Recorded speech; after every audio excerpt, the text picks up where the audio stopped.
of colonization said those countries were expected to deposit 85% of their bank reserves. But after gaining independence in the 1960s and 70s, the acronym remained the same. These countries are required to store 50% of their currency reserves with the French treasury, and the currencies are pegged to the euro. Critics say the CFA is a French neo-colonialism tool which holds African economies hostage. Questo è un bambino che lavora in una miniera d'oro in Burkina Faso. Il Burkina Faso è una delle nazioni più povere del mondo. Per il Burkina Faso, che ha l'oro, la Francia stampa moneta coloniale. In cambio pretende che finiscano nelle casse del tesoro francese il 50% di tutto quello che il Burkina Faso esporta. L'oro che questo bambino si infila in un cunicolo per tirare fuori finisce per lo più nelle casse dello Stato francese. Allora la soluzione non è prendere gli africani e spostarli in Europa, la soluzione è liberare l'Africa da certi europei che la sfruttano e consentire a queste persone di vivere di quello che hanno. Imagine this: 14 sovereign African nations, home to nearly 200 million people, are blessed with abundant natural resources. Now imagine that all of these countries must send 50% of their foreign exchange reserves to another country's treasury, an ocean away. Now, this is not the colonial era, this is not even decades ago, but right now in 2025. What if I told you that between 1970 and 2008 alone, it is estimated that $850 billion, yes, you heard that right, flowed from these African countries to France. $850 billion. Now that's not a mistake. I mean every word that I'm saying. Now, you might be thinking, that can't be right. Colonialism ended decades ago and all of that, right? But you see, these are independent nations. You're probably thinking, how possible is this? What if I told you that the money these countries use isn't even printed in Africa? What if I told you that their currency is created in France, by France, for France's benefit? Get the logic? This isn't conspiracy. This is the reality of the CFA Franc system.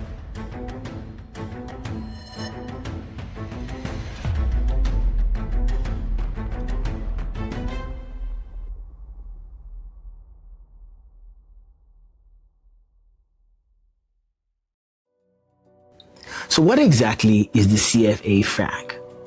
The CFA franc is a currency used by 14 African countries across West and Central Africa. It exists in two forms: the West African CFA franc, or the XOF, and the Central African CFA franc, known as XAF. These countries include Senegal, Mali, Ivory Coast, Cameroon, Chad, and 9 others. Combined, they represent some of Africa's most resource-rich territories. Now, here's where things get interesting. Despite being used by sovereign African nations, the CFA franc is guaranteed by the French treasury, pegged to the euro, formerly to the French franc, of course. It is printed in France and requires these African nations to deposit 50% of their foreign exchange reserves with France's treasury. Now let that sink in for a moment. Imagine if the United States had to send half of its foreign reserves to England and have the British government print and control the dollar. Americans would be outraged, I mean, clearly. Yet, this is the reality for nearly 200 million Africans today. But to understand how we got here, we need to go back to where it all began. The year was 1945. World War II had just ended and France was looking to maintain control over its colonial empire. The solution? Create a currency that would bind its colonies to France economically, even if political independence was inevitable. Thus, the franc of the French colonies of Africa was born. What we now know as the CFA franc When the wave of independence swept across Africa in the 1960s, many expected these newly sovereign nations to establish their own currencies. A fundamental symbol of national independence, of course. But instead, France conceived and was able to convince its former colonies to keep using the CFA franc, ensuring that Paris would retain economic control even as its political control officially ended. You get the logic? Now, this wasn't just about nostalgia or convenience. This was strategic. By controlling the currency, France would and could ensure easy access to African resources, create captive markets for French goods, maintain political influence through economic leverage, prevent these countries from truly charting their own economic course. But the real impact of this system became devastatingly clear in 1994. In January 1994, France, in coordination with the IMF, devalued the CFA franc by 50%. Overnight, the savings of millions of Africans were cut in half.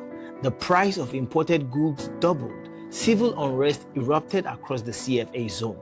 People who went to bed middle class woke up poor, and the country had no say in this decision that devastated their economies. Why, you may ask? It's simple. Because they had surrendered their monetary sovereignty to France. Now let's break down exactly how this system works and why many economists call it modern colonialism.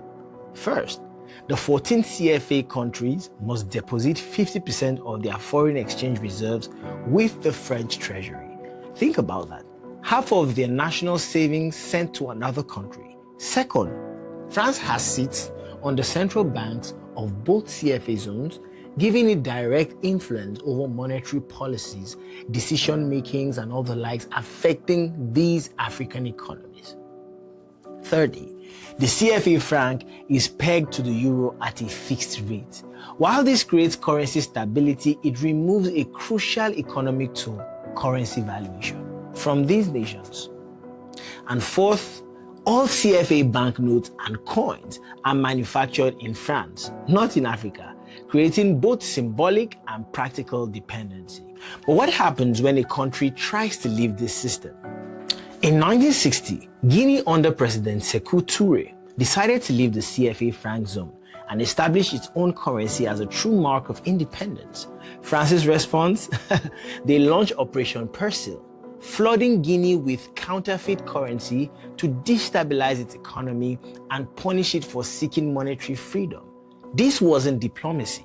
This was economic warfare against a former colony that dared to assert its independence. Are you beginning to see why this system is so controversial? The 50% reserve requirement means billions of dollars that could be invested in African infrastructure, education, or healthcare are sitting in French accounts. The fixed exchange rates, while providing stability, often overvalues the CFA franc, making exports less competitive on the global market and imports cheaper, hurting local industries. And perhaps most critically, these nations cannot implement independent monetary policies to respond to their unique economic challenges. See, if Senegal is facing different economic pressures than Cameroon, too bad. They are locked into the same monetary policy. But beyond the macroeconomics, there's a human cost. The average citizen in CFA countries has less economic opportunity, faces higher unemployment, and experiences slower growth than many of their African neighbors with monetary sovereignty. Between 1960 and 2019, the GDP per capita of non-CFA African countries grew at nearly twice the rate of CFA countries.